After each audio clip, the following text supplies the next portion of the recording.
Quinshon Judkins is in a class by himself, but we'll go over the top 10 running backs in the SEC anyway. Also, is Greg Sankey the secret weapon for all those in hopes of a 9-game conference schedule? We'll explain. You are Locked On Ole Miss, your daily podcast on the Ole Miss Rebels, part of the Locked On Podcast Network, your team every day.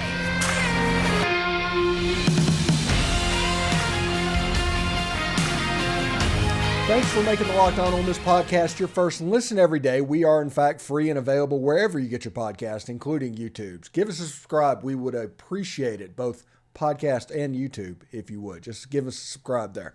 All right, this episode is brought to you by the FanDuel Sportsbook. It's the official sportsbook of Locked On. Make every moment more.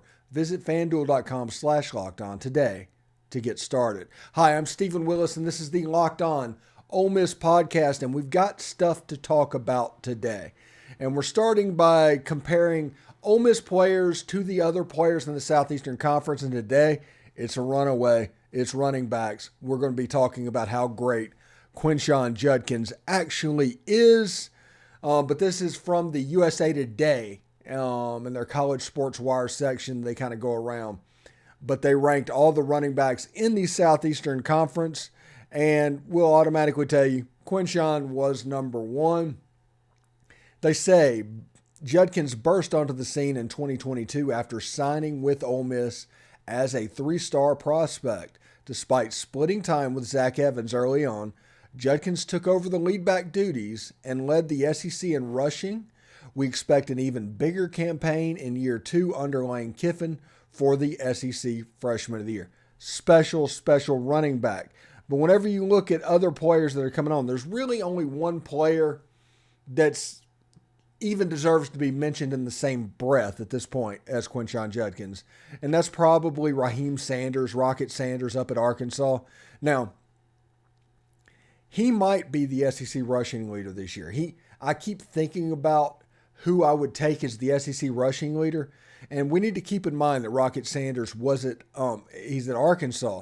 Dan Enos has taken over as offensive coordinator from Kendall Briles. If people don't know, Dan Enos was the offensive coordinator in Arkansas under Bert.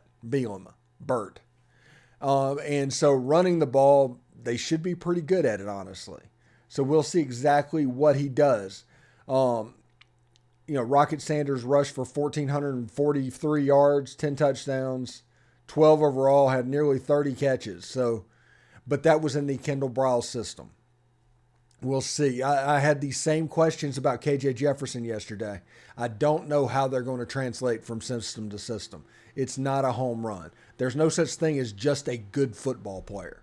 You're always a good football player doing something, but you're never just a good football player unless you're Sunterian Perkins, potentially. The third one is Montrell Johnson, running back for Florida. Yeah, seriously, running back for Florida. Rushed for 841 last year, 10 touchdowns. He splits carries, if I'm not mistaken, with Etienne. Should be interesting to see there. But number 3 was Montrell Johnson. Brian Batty at Auburn. I haven't heard of this kid. He must have transferred in, honestly. But he's rated pretty highly, so he's probably a good player.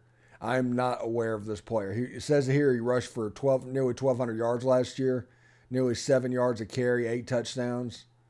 So he provides a little bit of a big play threat, so we'll see exactly what he can do. But the next time I watch this kid play will be the first time.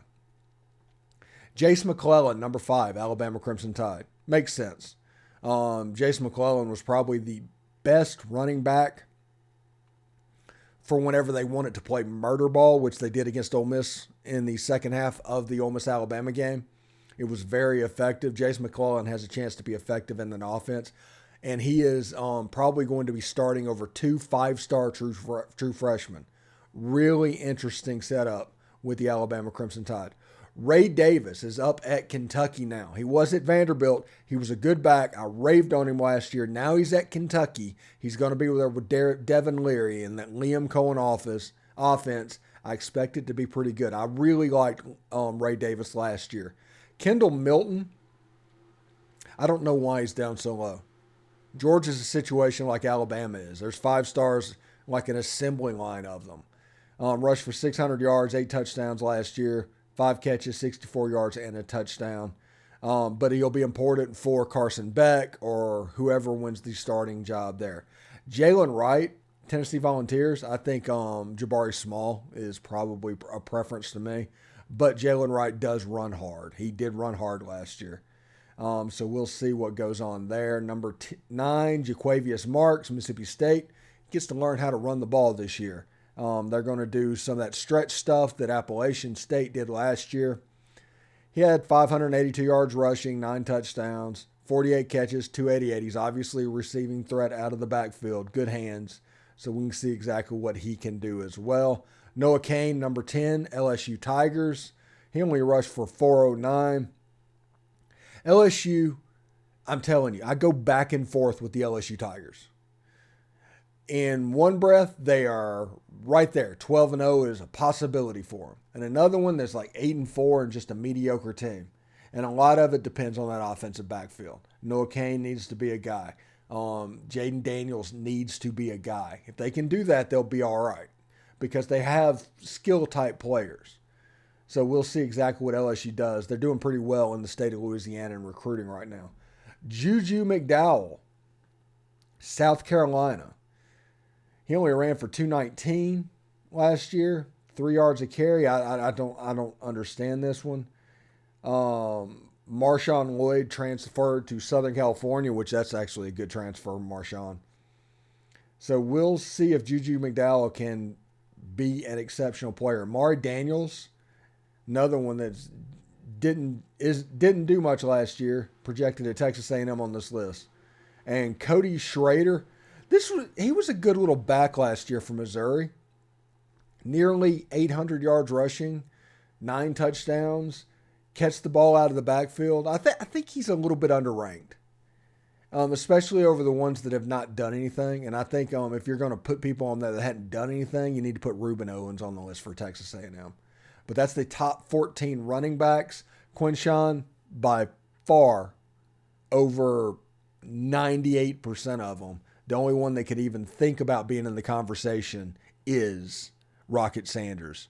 It's just kind of the way it is, and should be a lot of fun there. So I do want to let you know that today's show is brought to you by the FanDuel Sportsbook. Make a fast break to FanDuel during the NBA playoffs. That's because right now new customers can get a no-sweat first bet up to $2,500. They've raised that up a little bit. That's $2,500 back in bonus bets if your first bet doesn't win. Now, I do realize in the state of Mississippi, it's a brick-and-mortar casino-type sports gambling operation. I get that. This app is super safe and secure and easy to use.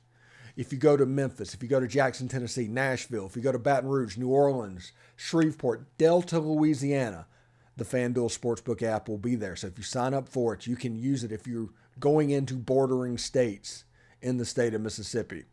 So use the FanDuel Sports app. Get paid instantly. There's no better place to bet all the playoff action than America's #1 sportsbook.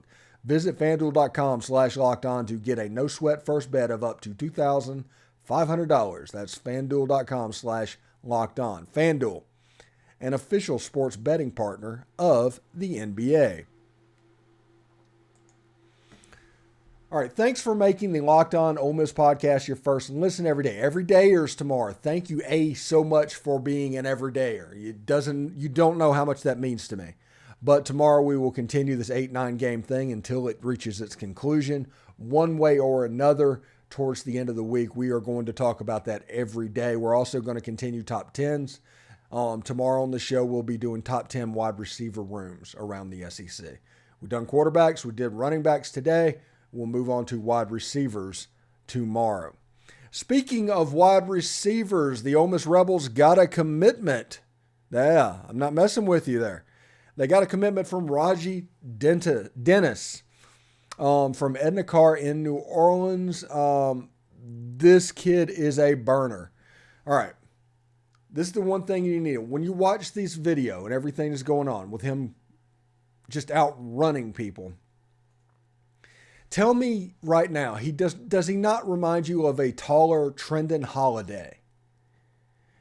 Now, I'm sure they're going to use him to stretch the field because if you look at him, you can see exactly why that would be beneficial for a team that has so many bigger, larger style wide receivers. This guy was like, I think he's a 10.3 100 meters guy, 10.2, 20.1 second 200 meter guy. This guy can fly. And it's important for Ole Miss to have players like that can do certain things as well. I like Rahji Dennis. I do think the wide receiver class has a chance to get pretty crowded for Ole Miss in recruiting because if you look at their recruiting class right now, Ole Miss is doing pretty special things. Now, I'm not saying Ole Miss is going to get all of these recruits. Do not hear that. But if you look at the On3 recruit prediction machine, I think it's RPM or whatever they call it. It's their version of the crystal ball. It just is. But they give percentages of the schools that are on the top and that are in it, essentially. And if you just go down the top 10, Ole Miss is showing up on nearly every one of those. There's one or two players that just don't like Ole Miss because, honestly, I don't care if you're from Mississippi. There are going to be one or two players that just don't like Ole Miss. It's just like there's going to be players that doesn't like Mississippi State. It just is what it is. And you can talk about reasons, want to know. I think that Ole Miss, when they got their war chest, remember when they got their war chest when Lane Kiffin did his thing and got millions upon millions of dollars from Ole Miss fans? I think that money, we were expecting that to go to the transfer portal because that's what we were recruiting with. But they saw that money as an opportunity to make a splash in the high school market, for better or for worse. And they have players that they've had success with that they can point to. But I think inside the state of Mississippi, that war chest, that NIL war chest, is being put to use in a way that gives them an absolute advantage over the other in-state school. Even they will admit that. They're spending their NIL money on transfers and things like that. But recruiting high school level players, Ole Miss is kind of, as far as the in-state school in Mississippi, going above and beyond where other teams are really going right now. If you look at Kamari and Franklin, it's Ole Miss versus Tennessee. If you look at Jamonte Waller, it's Ole Miss versus Penn State or Florida or Miami, those type of things. But it's like Ole Miss or out-of-state school. You're seeing that on a lot of guys. But Ole Miss has already gotten Jeffrey Rush. They've already gotten Chris Davis. And they've gotten 7 or 8 high school players already committed to them. So that lets you know that maybe, I'm sitting here thinking, maybe this high school recruiting is some sort of a semblance of a thing with Lane Kiffin putting down roots in Oxford. I mean, anybody can see that. Everybody probably can. I'm not doing anything profound there. I think that the way it looked, and he got to Ole Miss, and his idea, and you cannot convince me otherwise of this, okay? So don't even try. Lane Kiffin, from the moment he got to Oxford, was trying to get out of Oxford. Whether that is some other big job or not. Every offseason, when major jobs came up, we heard Lane Kiffin's name associated with that. The transfer portal was used heavily because winning now became the main philosophy for Lane Kiffin. Let's win a lot of games, get out of here. And this isn't a slight towards Oxford, Ole Miss, or anybody, or even Lane Kiffin. But this is just what I think has happened.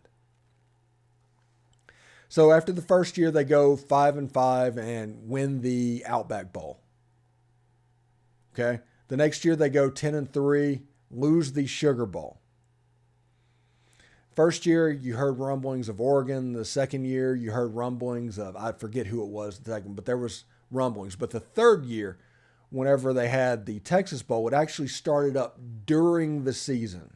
Okay? during the season.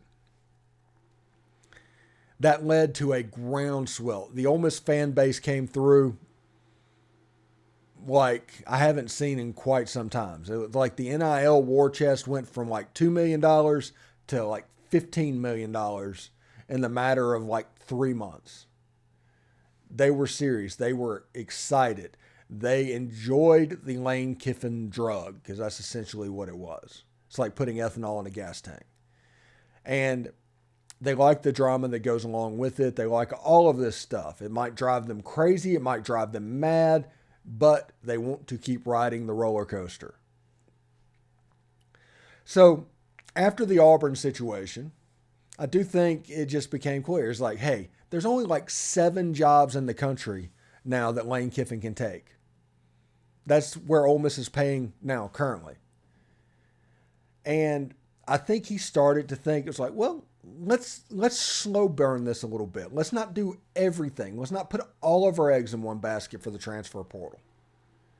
And I do think that is showing up with like 8 players in the state of Mississippi. Now, this could just be a generational type class for Mississippi. And Lane Kiffin has taken advantage of Starkville being down, and he can go and make some hay, keep these players home, and all of a sudden he has a chance to do something pretty special. That is absolutely possible. But it could also be possible that these high school players that they want to develop, he sees it as him having time to develop them, finding players that he can make into good players. You have good football coaches on the staff. Now, if we get to find out if they can, how well they develop, we'll get able to see that. Because Rahji Dennis, very, very fast player, very good player. Like I said, he reminds me of a taller Trindon Holliday. And he is an absolute burner. I've seen comparisons to Mike Wallace. That probably works. He's another New Orleans kid as well.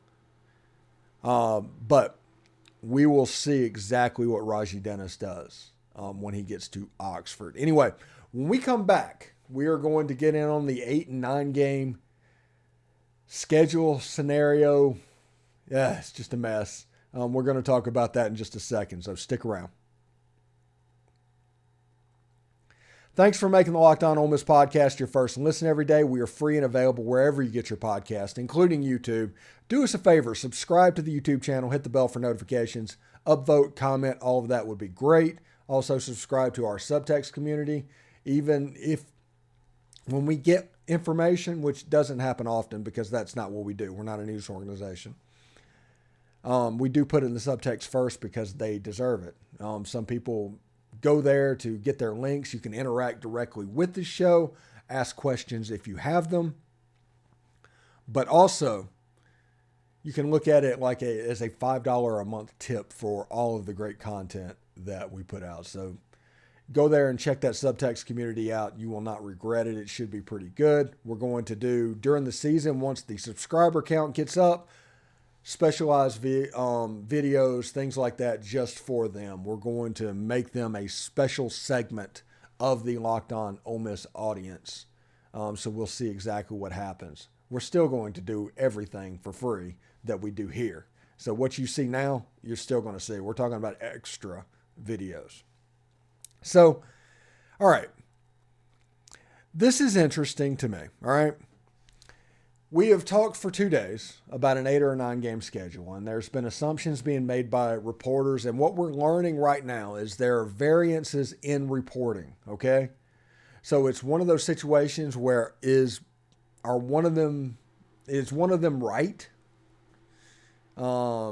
Which one is right?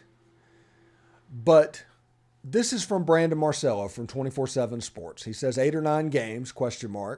The SEC commish has a preference in football scheduling debate.